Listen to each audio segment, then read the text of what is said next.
Ben, welcome to the Building and Growing podcast. We're delighted to have you here today. Thank you for having me, Lucas. I didn't realise these sofas were so comfortable before coming along. If I'd known, I'd have said yes way sooner. Oh, mate, you're most welcome. I should increase the difficulty of the questions, so that you make the most of that comfort. Let the tension down. It brings out a different side to you, definitely. Yeah. Oh, fantastic. Yeah. Today we don't have to be 100% business. We can. It's much more of a chat. So it's good. Yeah, right, but look, Ben, do you mind telling the audience a bit about yourself and your background? Yeah, sure. Well, so I'm working in tech now, but my background was a long way away from all of that. My parents are part of those crazy bunch of people that sold everything, bought a ruined barn in the middle of nowhere in France. And, they're still renovating it now, but you're properly remote. Like, we didn't have TV or internet for the first couple of years we were there. Yeah, that's nuts. Not because my parents are like these overly hippie, style people. It's just because that's how it planned out. It turned out being really, really remote, way more than I think they expected. Far out, yeah. But what an experience, though. Oh, massively, yeah. Not for everyone, but definitely for my parents. Anyway, so point being, grew up in France. Yes. Met my other half in France, and then we moved back to the UK because as beautiful as that part of the world is, there aren't so many opportunities, right? Indeed. And my goal was always to get back into the circuit, get into the ring, get into finance.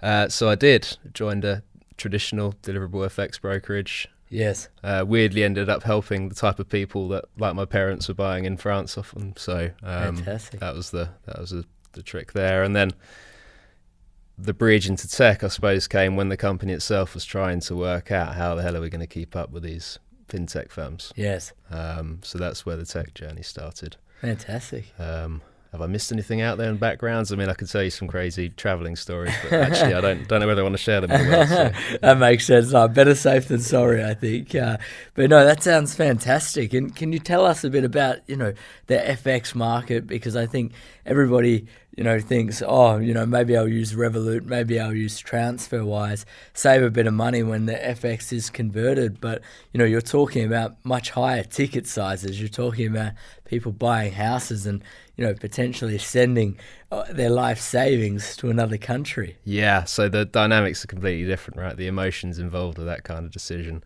change. And you have to sort of take a step back there, because TransferWise and Revolut haven't been around forever. Indeed. In the when we're talking deliverable FX, there's a whole history, a whole backlog of people trading from their kitchen tables, turning into these huge brokerages. Yes. And tapping in, working with the banks there to make that work. And the main lever they were pulling on back then was saving against the banks, because we know the banks charge way more than they should for the service they provide, and then the extra service layer on top of that, i.e. managing the emotions around making that kind of trade, when to make that trade without, no one's got a crystal ball on that, but you sort of give factual guidance on what could make a difference. And so that whole space as a whole really did change when Revolut and TransferWise came in. Yeah. However, it hasn't really evolved much since then. That's the interesting dynamic. So now they can't say, well, we're saving you huge amounts against the banks, because the margins are pretty similar from Revolut and TransferWise. It was kind of a race to the bottom, I think, after Revolut and TransferWise came in. All of, every bank and every financial institution just rushed to drop their margins to compete on price. Well, the right ones did. Not everyone has, because there's this element of those that are happy to use that kind of tech, not speak to a person around these transactions and just go for it. They will use a tech firm anyway, regardless. And if they want the extra support and service, then they may well still use the banks for that, or a currency broker, because historically they like the idea of picking up the phone and speaking to someone. Now that defies all logic, really, doesn't it? Because suddenly you're ending up paying 3-4 times more for the ultimate end, the same result. Yes. But it's that emotional element to it that people just can't really let go of. And so it has become a race to the bottom if that's the market you're trying to service. If you're trying to service the ultra price sensitive people that are happy to use tech, then I saw margins slashed left, right and centre in the short time. Yes. I mean, I joined Deliverable FX right during that Brexit period, the whole negotiations going on there. And so actually, if you were targeting the right market and you were looking to help people making these bigger transactions, it's so hard to second guess which way the market. People are looking at thinking, well, not only do I not really know where I stand as a Brit moving to France or Spain, or politically, I just don't know. Yes. I also don't know if this property is going to end up costing me 10% more or 10% less. Like, what's the story? And that's why these businesses still exist on a retail level. What I think is going to gradually start happening on a corporate front, though, because we talk about price sensitivity and things there. CFOs, man, are right now looking to save money. Indeed. Everywhere they can. Right? Yes. So you would think that tech solutions are the ultimate solution for them, and yet still they'll be looking at it and thinking, okay, I want to be able to hedge. Yes. I want to use some kind of expertise to make a difference there, and there are some really talented people that can provide that kind of support, but they will still be trapped in that race to the bottom, because CFOs now have an obligation to make sure they're making savings at every corner. Yes. Yeah.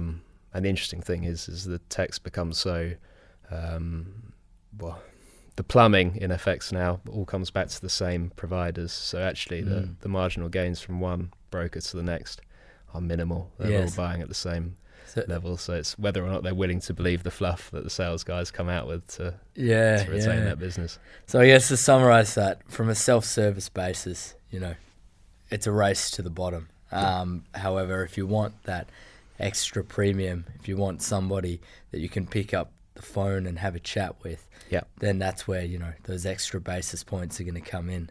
Yeah, for sure. And if you're not careful, it'll be more than just extra basis points, right? So hopefully people are approaching it with the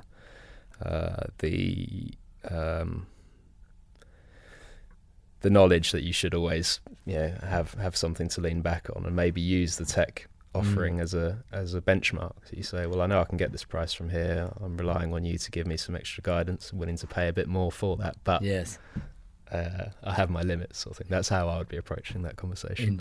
Indeed. Yeah, no, very important. So understand the benchmarks in terms of price, and then know how much extra you'd be prepared to pay.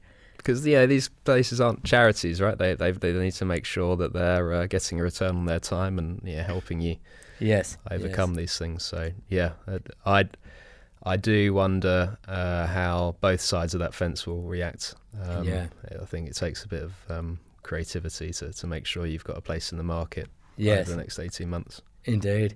And when we met, you were working in the crypto space with Global Block. Yeah. Can you tell us about the journey from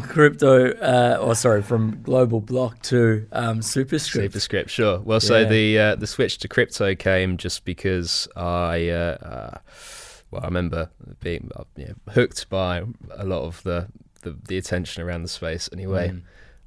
Getting a high level understanding of the technology and thinking, wow, man, these guys are going to take my job, my livelihood if I don't get under the bonnet here and really see. Yes.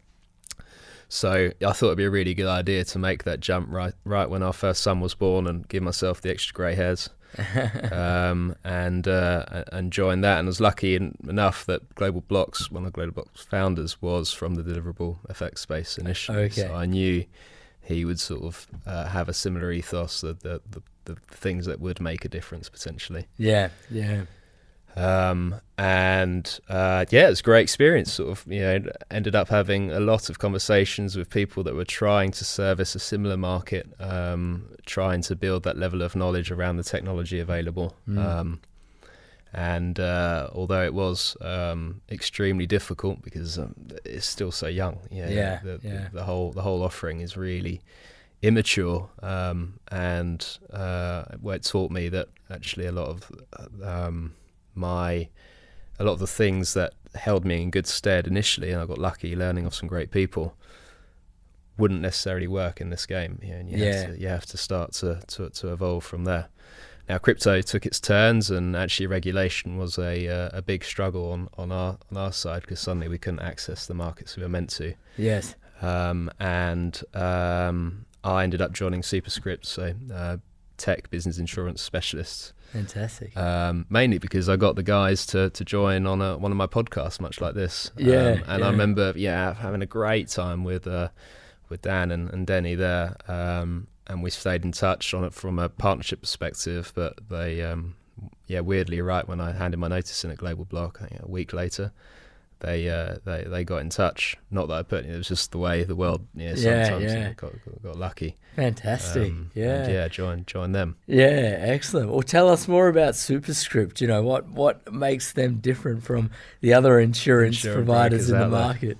So the main, how do I bring this back around? Superscript are an insurtech firm that just done Series B in January, so on an awesome trajectory, full stop. There's two sides to the business. The first side basically collects all these amazing data points and helps small business owners get insurance mega fast, right? Yes. Mega fast. And so that was that online offering. Now the bit that I'm zoning in on with them is the advised side, so it's more traditional broking. Yeah. But the main point is Superscript. So in my view, the ultimate insurtech. They've been on that journey. They've raised funds. They've spoken to investors left, right, and centre. They've acquired clients. They've built proof of concepts. They've got distribution channels. Like all of these key things that any tech firm needs to have. Been on that journey. Why that's relevant is because I don't know if you've been on this experience as well, but when you're working with founders, often before a proper CFO comes in or before your investors start paying real attention, insurance, everyone knows, is important. But it's whoever draws the shortest straw has to sort the insurance, right? Because it's so tedious. You've got conversations going back and forth. And actually where it all goes wrong is you use a generous broker who then goes to the insurers. The insurers need to get their heads around how the product or service works. And so they come back to the broker with questions. Now, because the broker isn't a tech firm himself, or he just hasn't been on that journey, all he does is relay the questions back to the end client. Yes. And so, there's this sort of toing and throwing until everyone's, all the ducks are in a line, and then a policy is put together. Superscript's strength is because we're that tech firm, because we've got those data points, and because we've been on that journey ourselves. That toing and throwing disappears because we're answering the question straight back to the insurer. The insurer gets a great grasp of the business, the model, where the risks are, really, really fast. And so that whole painful experience suddenly, although it still exists because you still got to answer all these questions, you're only doing it a fraction of the time. Because we're doing the heavy lifting for you. Indeed. So that's Superscript. I joined them because I absolutely love them, and I've seen them do great work for me when I was a partnership manager on the other side of the fence, referring into them, getting referrals from them. I was just I was just like, no doubt, I've got to explore it because they're just a good bunch. Excellent. And can you talk us through what some of those little data points are? So, if somebody hasn't had experience with insurance before, what are these small data points that insurtechs care about? Good question. So it's at different levels, and it depends what kind of insurance you're going to be chasing after, right? Because in the early days, and you've got a new backer, really what they're caring about is protecting their investment from bad decisions that you might make as a founder, or your sort of obligations to employees and things. So at that stage, you're just talking employers' liability or public indemnity. These are sort of standard things. Where it gets important from a data perspective is you're onboarding users suddenly in different countries. How that data is being captured and stored. The cyber risks become incremental, and if you scale and you're trying to broaden your market more and more, then those data points really become crucial. Yes. Because particularly if you're in the payments of fintech, has a different level of exposure to that as a medtech would, because you're storing confidential information. So that sort of gives you an idea of what sort of stakes at play. Now the important thing here is we're not just feeding off data that we've got for you. We're using all the other data points that we've got from the tech space in general. So we can help the insurers benchmark where they should be looking at the odds. Because from that side, there's a gambling aspect to it, right? They need to understand statistically where these things can go wrong. And so, I mean, this is why we work so closely with VCs, I suppose, because the data points, the way the questions we would be asking probably align very well with what an investor will be asking. What's actually insurable often aligns with what's actually investable or buyable from an investment perspective. Yes, okay. And you talked about, things going wrong. Are you able to share any examples of, let's say, something going wrong and an insurer having to make a big payout? I haven't been at Superscript long enough to be able to most of the stuff I'm working on now is new business coming in. So fortunately, nothing's gone wrong in the 4 months that I've been trying to make things happen with Superscript. But the trick, I suppose, speaking to the crypto guys, the digital asset team at Superscript, that often they will be doing some real good due diligence on the projects that they're, because they need to protect their credibility in the long term. Indeed. But part of a broker's mission is to educate the insurer on what kind of opportunities are out there. Yes.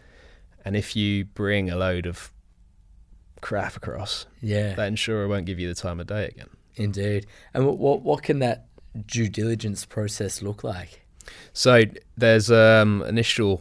This is the painful bit. Sorry, this is where you don't want to be drawing. You don't want to be drawing the short straw, I suppose. But you'll be going back through the data points, as I mentioned, the experience of the team involved, what they've done previously, and it can be quite extensive. To get a response back from the insurer there initially and getting things closer to a policy, it can take up to 2 weeks. Okay. So it's a real deep dive. Yes. On when you're comparing digital asset projects versus traditional side. The overriding high level questions are the same, but the ways of going about it, so going back into on-chain analytics and all the rest of it and crypto, you need to find a particular type of insurer that's going to sit there and go, okay, I'm on board with what you're putting together here. Indeed. So this is where the whole education thing's really super important. Yeah, indeed. And you mentioned that you do a lot of work on the partners side with, say, advisors. Can you tell us what that involves? Sure. So there's I don't need to tell you this, but partnerships can mean anything and everything. Yes. To lots of people.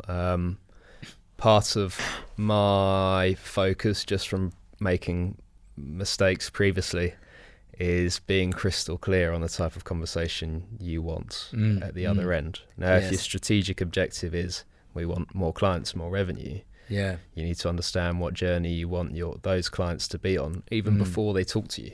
Yes. Yeah. So Superscript Q, the advice team, is giving advice. Yes. So I need lots of conversations with clients. I can't have cross-pollination of data and sort of marketing campaigns and all the rest of it. I need to get my guys in front of businesses that are looking to scale, looking for investors, looking to launch a new product, because then an insurance conversation naturally comes up. Yes. Yeah. And I need that conversation regularly. So you break that down and you look at the type of people that will have an influence with that end client and will have already built up trust.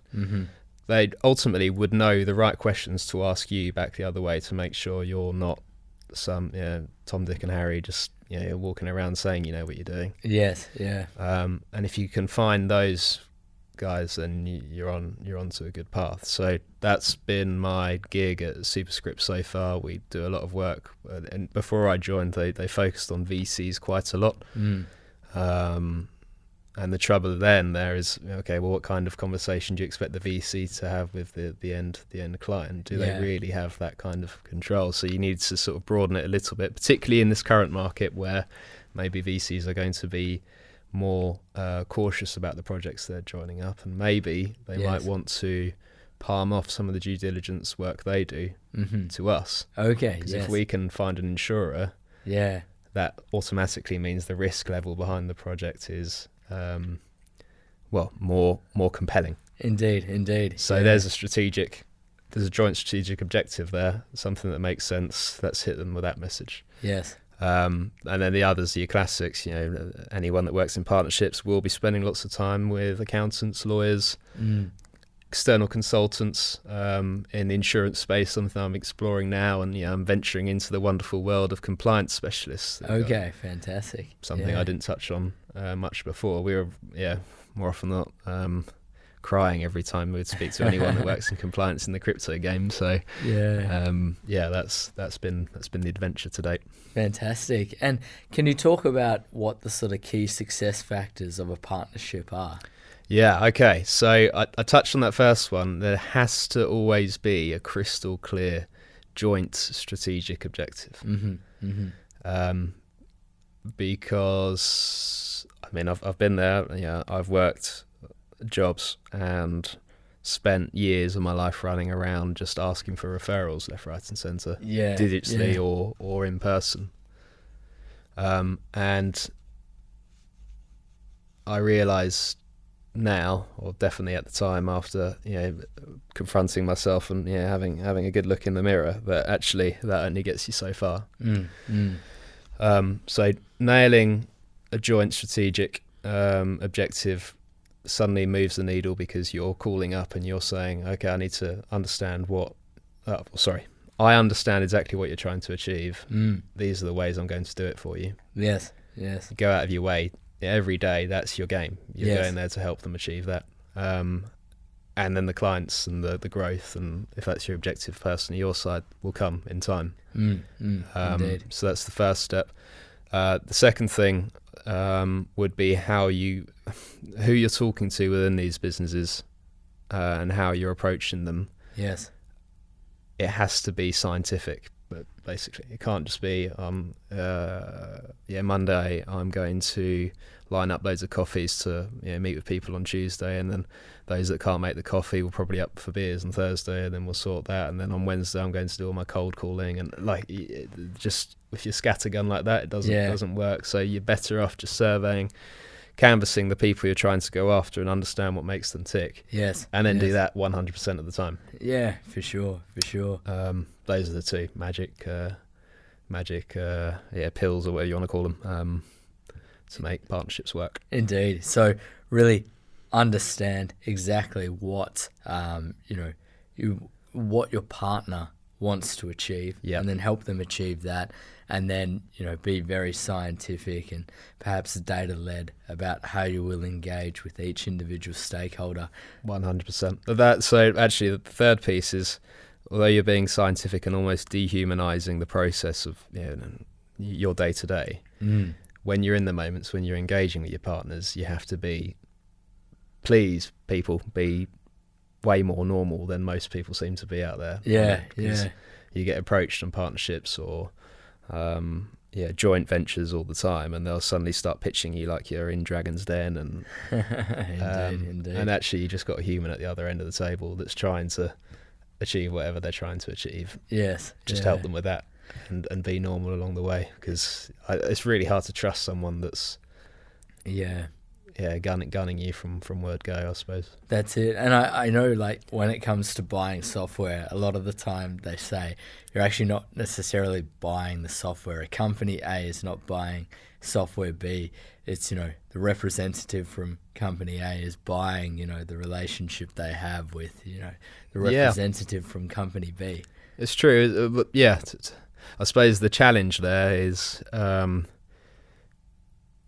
if you spend enough time on a sales floor with, say, more than 5 people, you'll get different styles around the table. You'll have the guys that are trying to suck the marrow out of the bone, all the way every day. Yeah. You'll get the guys that are relationship builders, and just, the relationship builders may well get caught up in the not being able to let go of relationships that might not prove useful. So you're in a situation, you've tried to help someone achieve their objectives. Yeah, there hasn't been much in return, and you're not seeing a sign that they're actually got invested interest in you doing well as well. Yes. Or your company doing well, or it all depends on what the objectives are. You need to be pretty brutal fairly regularly. Yeah. Even if you absolutely love someone to cut, because it'll end up costing you, So that's, Indeed. And on the flip side, the guys that are trying to squeeze the lemon all the way, getting something out of every call is a line I got from one of my first sort of the mentors when I joined the Liverpool FX games. Every call, just make sure you're getting something out of it. Yes. Yeah. I realise now after time that's completely the wrong mindset to have. Yeah, because it can result in people being a bit too pushy, I suppose. Pushy, automatically compromises the state of these relationships. Yes, yeah. And it will ruin you. It will drastically reduce the opportunity to properly get to the truth of what these guys want, need to make it tick. Indeed. Yeah. And a lot of what you mentioned there, brings me back to sort of the challenger sale approach, where it's all about creating opportunities to demonstrate value. But I want to step back a tiny bit to the sort of scientific approach that you mentioned before, because when you said scientific, immediately in my mind I thought funnel. And how important is the funnel from a partnership side? Oh man, great question. So again, it's going back to the point of not compromising your opportunity to understand what these guys need, right? So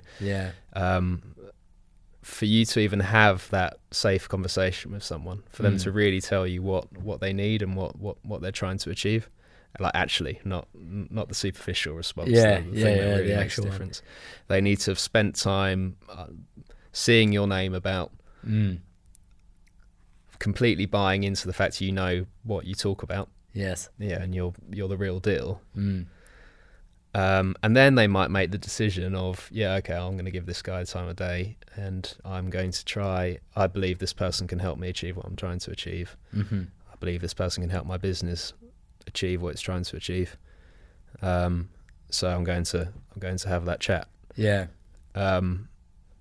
So when you're talking funnel and you're talking about, I'm canvassing this market. I've surveyed, I've tested the waters a bit. I think these people like this kind of information and they need support here. Yes. They regularly wake up and think, oh my God, I don't want to have to deal with X. Yeah. Then you can structure a really interesting funnel that works for you and creates those conversations on a regular basis, I think. Indeed.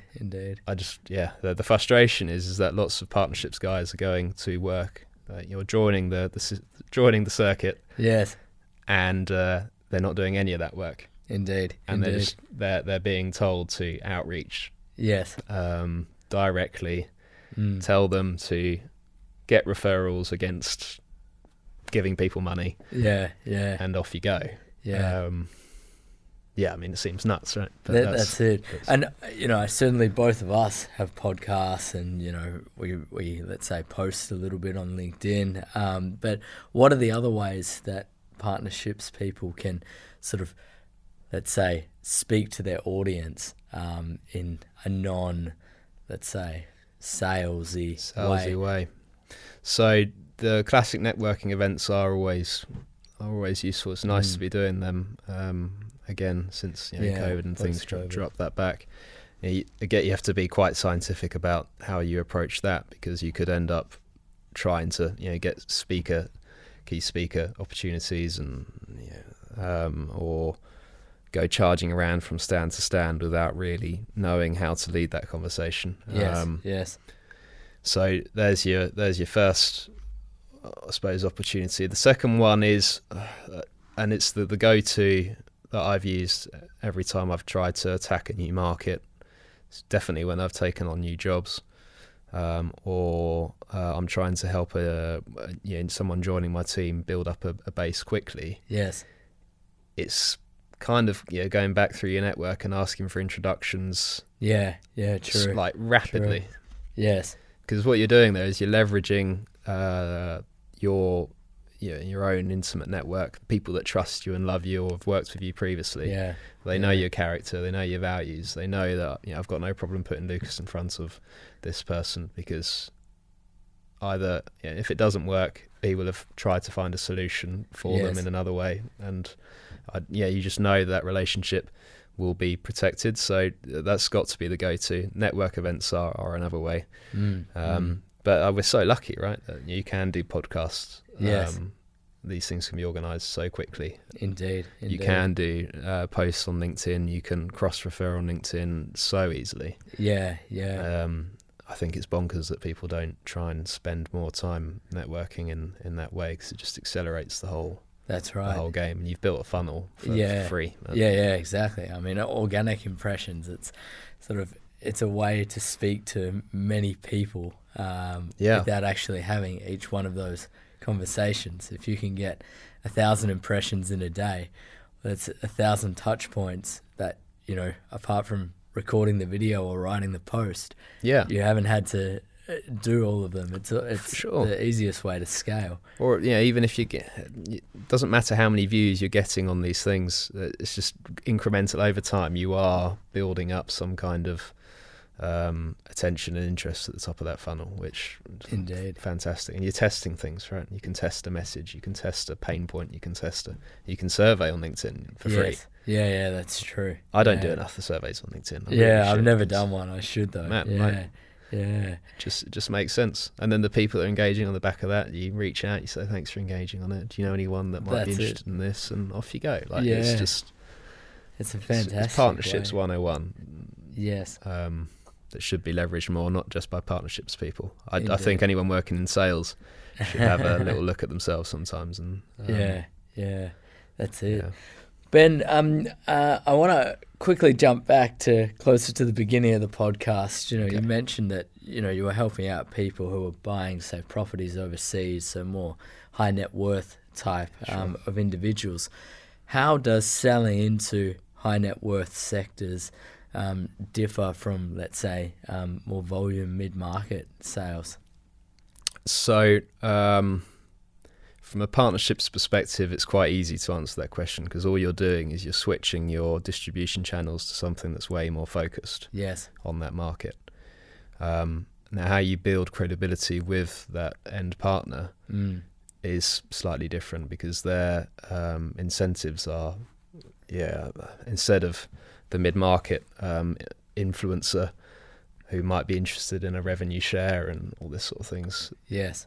Advisors to high net worths will be very much service focused and wanting you to either take time off their plate or take time off their end client's plate. That's clear as day. There's so much data around that. Yeah. And so how you message, that's really important. However, the trick is there's that famous adage, right, of any kind of sales transaction, that the science remains the same. People will make a decision based on emotions and then try and justify with logic. Whether you're a high net worth or a mid-market client or wherever you are in the world, that is exactly how you're going to make sales. It's just the way the game works. So I suppose your role as a salesman is to understand that journey and lean on your partners at the times that transition's taking place. Yes. Because ultimately you can't control every point in a transaction, but if you've got the right influences around, you've built up enough credibility. Yes. When we go back to the funnel, your ability to keep hold of some control, I suppose, is greater. Yeah. So I suppose the main difference is picking your advisors and then focusing on the things that really do make a difference for the client at the other end. So price sensitivity, time, level of expertise. That expertise point's important from an emotional perspective, because they need to know that they're in good hands. Yes, yeah, indeed. So you need to show up when the times are good and when the times are bad, and it's really easy to have that conversation when you've saved someone lots of money, but if the market's moving against them, or that applies in payments, crypto, and insurance. You need to be picking up the phone and saying, okay, it's turned bad here, it's gone south, these are the solutions. Yes, indeed. That's where the magic happens. That's where the good referrals come from. Yes. More often than not. Indeed. No, I really like that response, particularly the part around, it's all about when it's an advisor helping influence the service at the end, the time at the end, as opposed to mid-market. They might just be interested in the revenue share agreements, and it's transactional at the end of the day. Absolutely. The relationships can be cheapened very quickly too. That's the trap. You could get sucked into that relationship, and then there's a race to the bottom there, or a race to the top from the end, because you're competing with your competition's doing the same thing. So you can't. That's it. Fantastic. Look, Ben, we've covered a lot today in terms of sales in the FX market, building partnerships, particularly in InsurTech. What sort of key pieces of advice or takeaways would you give to people trying to transition into a sales or partnerships role? All right. I was thinking about this on the train in, actually, because I've got a family friend who's trying to do just that. Oh, nice. So the things that worked well for me previously, I mean, always spend as much time as possible with the top billers in the teams that you're joining. Yes. Yeah. Often they will be people that have been doing it for, not a couple of years, it'll be like 10, 15 years. Yeah. So they've built up an expertise in the way to present a product, the way to pitch, the way to look after clients. That's one thing. Yeah. But what you'll also pick up on is how they handle their day, full stop, the time management, their mannerisms, the way they hold themselves in the office, the way they talk to other people in the office. Yes. Now, you don't need to they're not all lovely people, right? You don't need to take everything on board, but it's just seeing how they operate. Indeed. I think a lot of that's been missed through COVID, actually. Yeah, you're right. Because, you'd see them for a 30-minute Zoom call, and then that's it. You lose all the little incrementals that you've just described. Well, the games, you're a product of your environment. So if you're not jumping into the shoes of someone that's done really well, you're selling yourself short very quickly. So that's the first bit. Indeed. Now, you mentioned the Challenger Sale, which is a great book. Obviously, reading up on these things and trying to educate yourself on what's important is vital. Yes. However, I would be urging everyone out there to not get too caught up in the mythical books, the mythical routines, because it's going to move you further away from the reality of the game, which is getting in front of lots of people. Yeah, it is building a funnel that works for you. It's doing the boring things over and over again really, really bloody well. Yes, yeah. And the books are a distraction. Comes from action. Yeah, and the books are a distraction. We've become, a rhyming. It's these sofas, man. They do it to you. Yeah. But that's key. Obviously, it's always good to learn. So I'm not saying don't read the books, but just believe in the science behind it, the stuff that's proven already. Yes, you'll get really far. And the final point, I said it earlier, from a partnership side, but just be normal. Yes, just be normal, and you'll be fine. Like if you're a friendly, helpful person, that wants to do well, and you want other people to do well, then you'll do great in sales. You don't need to become this shark-like persona that just repeats the same words on every day. You don't need to be that. Yeah, look, very simple and concise takeaways. Learn from the top billers and the little incrementals in terms of how they structure their day, how they do presentations. But I suppose don't copy them like for like, because there might be some negative traits there. Action is more important than theory and reading. And the final key point is be normal. So really great takeaways, Ben. Thank you. No, pleasure, man. Thanks for having me. Yeah, no worries. And looking forward to hearing how the growth story at Superscript goes. Yeah, let's take it to the next level. I'll be keen to report back. Excellent. Thanks, Ben. Cheers.